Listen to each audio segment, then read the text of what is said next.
There exists a form of exhaustion unlike any other. It is a quiet, relentless fatigue, reserved for the woman who has learned to carry the weight of the world alone. This weariness has no name, no title, yet it sits heavy upon the chest, pressing down in the solitude of the night. It whispers softly, unseen and unacknowledged, in moments when the world sleeps and only the self remains. You have sought remedies everywhere, books filled with promises, routines crafted meticulously, and sheer force of will, but the burden endures. What if, instead of a new strategy, the answer lies in a single profound understanding? A truth so powerful that once recognized, it reshapes everything. Carl Jung, the great psychologist, spoke of such revelations. He suggested that true healing begins with this insight. Yet before moving forward, I ask you, are you ready to truly see yourself? To confront the hidden corridors of your being where you have wandered alone for years? This journey will not be gentle. It will not provide immediate relief or answers that can be neatly applied. It is an invitation to face a revelation that could alter your inner world entirely. From the moment you realized that strength was your only option, a seed was planted. You were not born with this armor. It was woven into your being over time, thread by thread, moment by moment, as life demanded it. Perhaps you were 7, perhaps 15, when the silent understanding settled quietly in your mind. I am the one who must hold this together. Around you, adults were present, yet emotionally distant, speaking a language you could not translate. Their gaze may have fallen upon you, yet it passed right through, leaving you alone in the presence of those who should have been your anchors. This absence, subtle yet profound, is what Jung referred to as the negative mother complex. It is the experience in which the nurturing presence, the feminine force that is meant to sustain and protect, is missing, or worse, it demands to be carried by the child. Suddenly, you were tasked with becoming the emotional caretaker for those who were supposed to care for you. In that moment, strength was not a choice. It was survival. Your psyche, astonishingly adaptable, learned quickly that vulnerability was dangerous, that expressing need was futile, and that your tears spoke a language no one else understood. And so silence became your companion. You mastered the art of managing emotions, solving problems, and maintaining an outward calm that concealed the storm within. Yet what began as a survival mechanism slowly became your identity. The mask Jung called the persona, the public face we show to navigate the world, was no longer a mask for you. It became fused with your very being. You became the capable, reliable woman everyone counted on, the last to break in a crisis. Over time, this role became so convincing that you forgot there was anyone beneath it at all.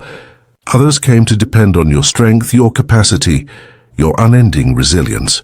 And eventually, they ceased asking how you were. They assumed the answer. You are strong. You have this, yet your body does not lie. Beneath the surface of competence, signals of distress accumulate. Chronic fatigue that sleep cannot repair, aches that wander without explanation, a nervous system always braced for impact. Even in solitude, your mind and body remain vigilant. A primal voice persists in the shadows of your subconscious. If I let go, even for a moment, everything will fall apart. Jung understood the paradox of human resilience. The very thing you resist, the acknowledgement of fragility, follows you relentlessly. You avoid your own vulnerability, yet it pursues you, shadowing every action. The energy you expend maintaining this fortress of strength is the energy that blocks your own healing. To heal would mean to lower the drawbridge, and to your nervous system, that is terror.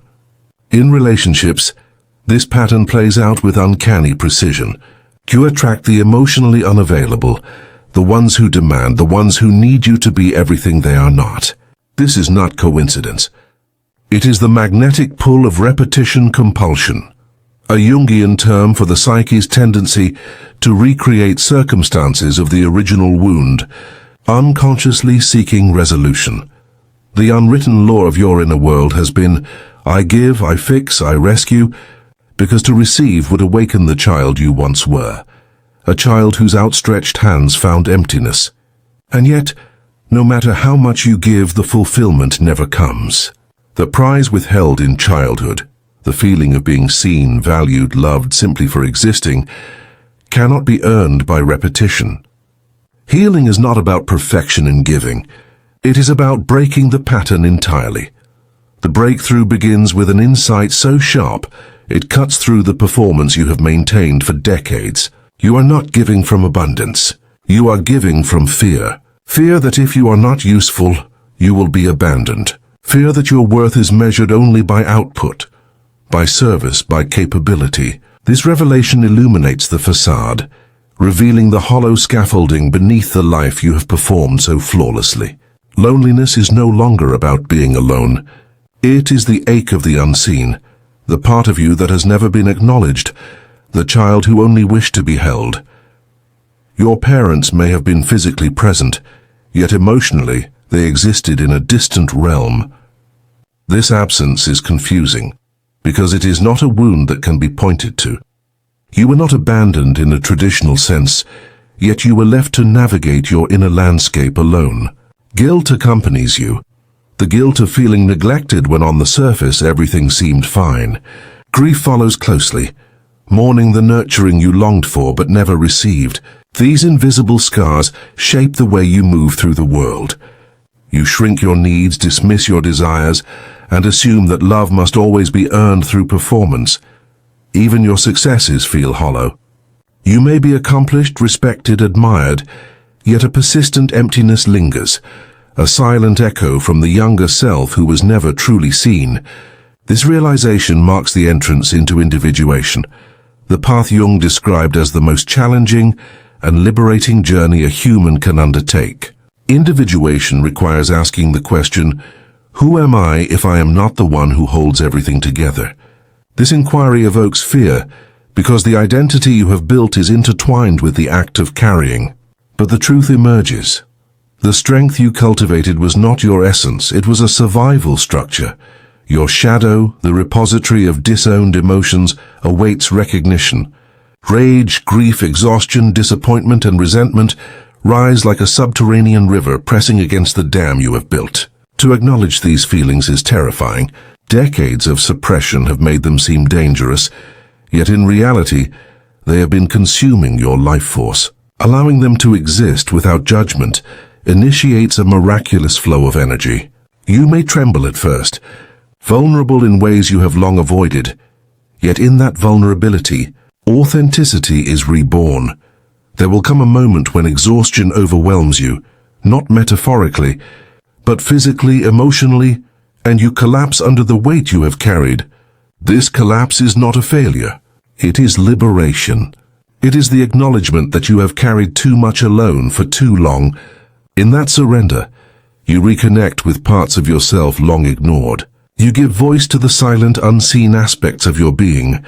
Our society tells us that breakdown is shameful. Jung reminds us that sometimes a breakdown is the portal to a breakthrough.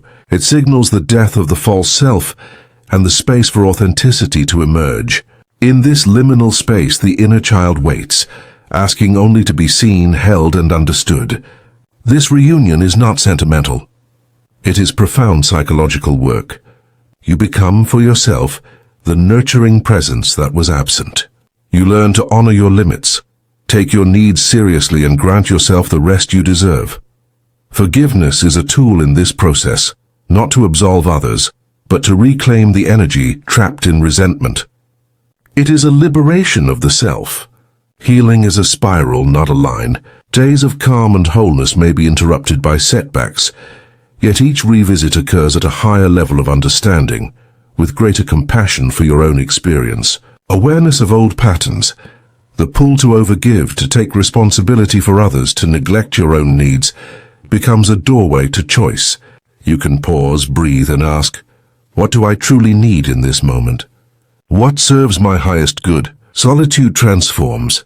Loneliness, once a punishment, becomes a sacred chosen space. You learn to rest in your own presence without the constant need for external validation. Relationships shift as well. Some may resist your boundaries, showing who sought your function rather than your presence. Others, drawn to your authentic self, enter your life with reciprocity, respect, and equality. Learning to receive is revolutionary for one who has spent a lifetime giving. It requires courage to accept help, compliments, and care. Each act of opening your hands rewires the nervous system, teaching safety and trust in the human experience. Over time, moments of deep, resonant calm emerge, a sense of coming home to yourself.